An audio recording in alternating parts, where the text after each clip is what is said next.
ঠিক আছে, একবার নিতাই চাঁদের গাড়িটাকে ভেতরে ঢোকা না,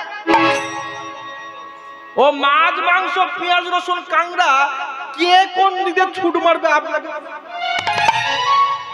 হরিনামটা করুন, রাতে শোবার আগে বিছানায় বসে 8 ঘন্টা। কেমন করে? হরে কৃষ্ণ হরে কৃষ্ণ।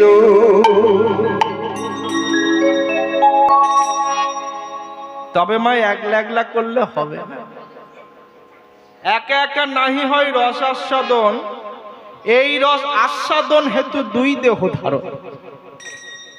যুগলকে পেতে গেলে, যুগল রূপকে পেতে গেলে যুগল হয়ে বসতে হয়, স্বামী স্ত্রী দুজনকে আসতে হবে।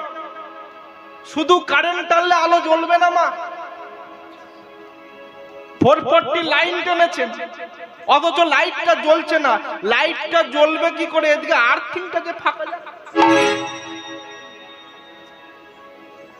আর্থিংটাকে ঠিক জায়গা মতো গুঁজবি। শুধু লাইটের দোষ দিলে হবে? যতটা পজিটিভ ততটাই নেগেটিভ হতে হবে, তবে লাইটটা জ্বলবে। স্বামী স্ত্রী দুজনকে কেমন? বাবা যদি যাই গঙ্গার স্নানে, মা যাবে তখন ফুল বাগানে। বাবা যখন পূজায় বসবে, মা তখন পাশে বসে বসে চন্দন ঘষবে। একে অপরের পরিপূরক হতে হবে সব সময় নয়, রাতে শোবার আগে বিছানায় বসে 8 ঘন্টা। হরে কৃষ্ণ হরে কৃষ্ণ। তবে মা আস্তে আস্তে আস্তে আস্তে করবেন, তা না হলে আপনারা বলবেন সেই রূপম বলে গেছে আর তুমি রাত 12টার সময় মাইক বাজাবে হরে কৃষ্ণ।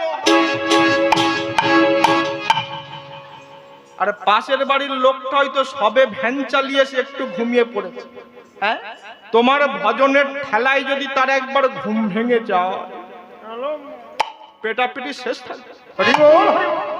শেষকালে হরিনাম করতে গিয়ে আর মারপিট করবেন না, হ্যাঁ।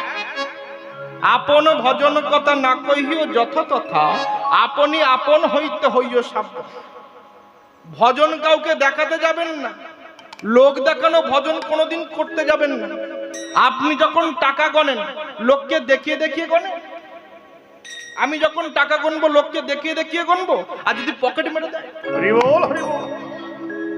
তাহলে পকেট মারার ভয়তে যেমন টাকা আমরা লোকের সামনে গণি না, গোপনে গণি, ভজন সাধন এও তো টাকা পয়সা, এ তো এপার থেকে ওপারে যাবার করি, সেই করি লোক দেখিয়ে গুনতে যাই কেন আমরা? আস্তে আস্তে আপন ভজন কথা না কহিও যথা তথা, আপনি আপন হইতে হইও সাবধান।